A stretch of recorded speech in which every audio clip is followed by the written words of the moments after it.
Chapter 1. A Working Miracle. Stop scrolling. Wait, this isn't just another video. If you're a man anywhere in your 30s or 40s who has survived something that should have finished you, rebuilt from nothing, and is now looking for a place where that actually makes sense, this video is for you. 2 brain surgeries. A moment when a doctor looked me in the eye and told me I was not going to make it. And another moment when he said, I will not walk again. I survived both. It wasn't easy, but I'm here.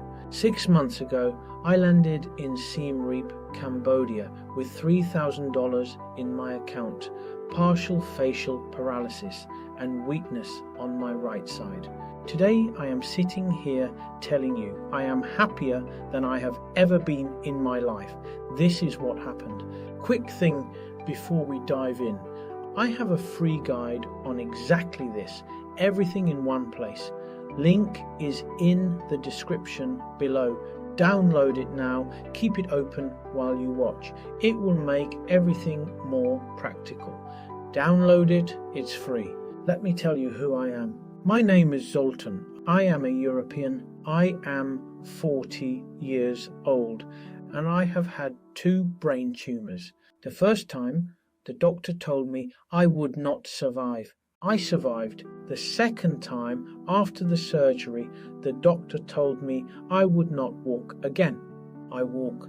I have partial facial paralysis. My right side is still weaker than my left. These are facts I live with every day, but I choose to see them differently. I am not a victim, I am a walking miracle. And that is not a miracle, that is a medical reality. Chapter 2, Brexit, the complication. Here is the part of the story most people do not know. My first surgery was in the UK where I was living at the time. My surgery was there, then I was transferred back home to recover. And then Brexit happened. I could not go back. That chapter of my life closed, not by choice, by politics, by paperwork, by a border that decided my situation for me. I am not here to debate Brexit, but I will say this. When a government-level decision can change your medical treatment, you start thinking very differently about borders and what the word home actually means. Chapter 3, the breaking point. After recovery, I was back in Hungary, rebuilding, and I started to feel something very hard to name, but I think many of you know exactly what I mean. I had built a business, lost it. I had been in relationships. They ended badly, not just personally, but in the way where the system itself felt like it was conspiring against me. I am a Western man, and I felt systematically like I had no rights, like every institution, every structure, every social norm had been rearranged to make someone exactly like me invisible, dispensable, a problem to be managed. I was not asking for special treatment. I was asking not to feel like a suspect in my own life.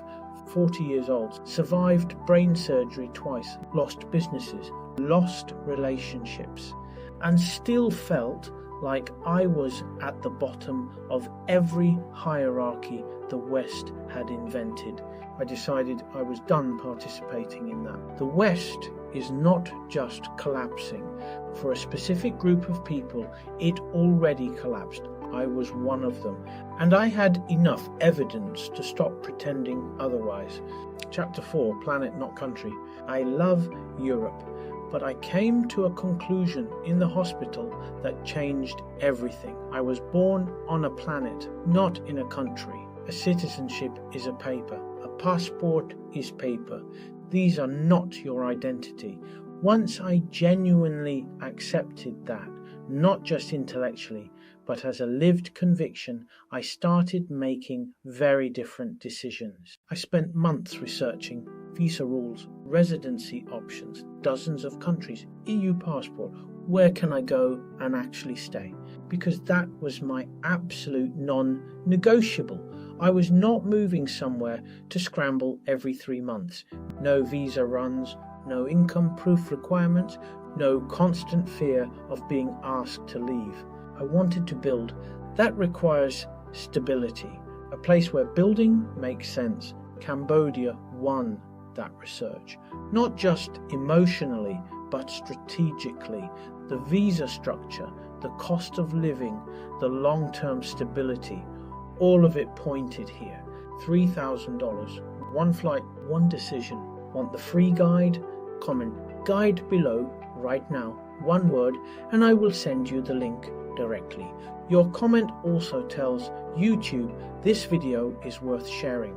Comment guide, get the guide, and help someone else find this too. Chapter 5, the Tinder Test. I want to be honest about something that most men will not say out loud. In the West, I was invisible, not as a professional, as a man. I am not tall. I am not wealthy. I do not have an apartment. I have facial paralysis. I am slightly overweight. And I have been through 2 brain surgeries, 2 months on Tinder in Europe. 1 match. I know what kind of match that was. Here, 20 matches in 1 month plus 20 likes. I am not saying Cambodia is paradise.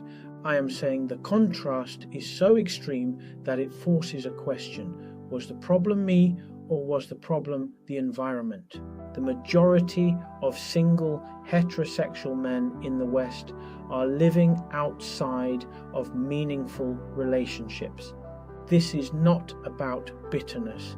This is not about blame. This is about a reality that millions of men are living silently because saying it out loud makes you the problem.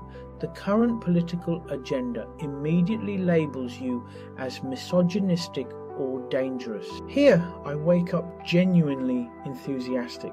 I look forward to the day. I go to sleep satisfied. Back there, I was depressed by default, just doing the bare minimum to get through the day, surviving rather than living. Here, my default is positive, grateful, open, giving. That shift alone changed everything. Chapter 6, the 10 reasons. Let me give you the honest list. The 10 reasons Cambodia won. 1. I am happy. I was never happy in Hungary. I was not happy in the UK. Here, genuinely and consistently happy. That single fact alone would be enough. 2. It is warm. Every single day. I do not have to put on boots, lace them with a weakened right hand, and walk into the cold. For someone with my physical situation, this is not comfort. This is freedom. 3. The people, warm, genuinely likable. No daily hostility. No one to emotionally manage. After the West, that is remarkable. 4. No politics, no posters, no screaming headlines on public transport. There is a war nearby and I barely hear about it. The silence is extraordinary. 5. Bureaucracy and taxes. I am an entrepreneur. I refuse to give my money to systems I disagree with. Here, regulations are minimal. Every dollar I spend goes to someone I actually want to support. I do not vote with my mouth, I vote with my money, because money and consumption is the actual manifestation of your values. Where your money goes is what you truly stand for. 6. Cost of living. Real affordability. Not cheap if you sacrifice quality, actually comfortable on a modest income. Good rent, good food, good value for every dollar spent. 7. Food. Healthy, delicious and accessible. In Europe, eating well is a premium. Here it is simply how things are. 8. Health. Private healthcare is my only real option, but it is fast and affordable. No waiting lists, no system that grinds you down before you get help. 9. No commute, no tubes or metro for hours every day. The city is walkable. If I need to go somewhere, tuk-tuk, done. 10. The future. I have no Western pension. Whatever I could have saved in Europe would be worth almost nothing in retirement. Here it will be worth a great deal. Reduce your monthly burn rate and everything changes. You can save, build, and still live well. That is the FIRE principle in practice. Chapter 7. Ownership equals life. Here is what I want you to understand about this move. Ownership is not just a business concept. It is a life concept. When you own your time, you own your life. Nobody can take it from you.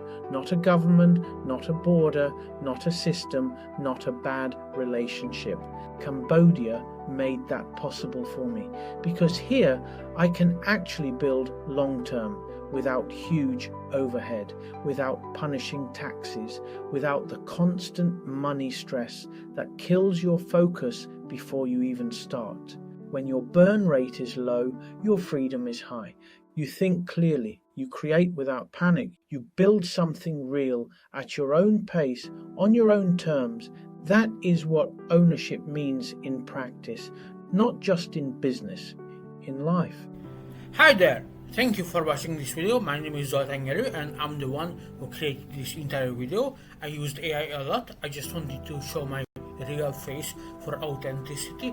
As you might see, I'm not on the right face and I'm not a native English speaker, so otherwise editing would take forever. So please don't forget to subscribe to get more goodies, and see you in the next video. Bye bye. I'll see you in the next video. Reclaim your ownership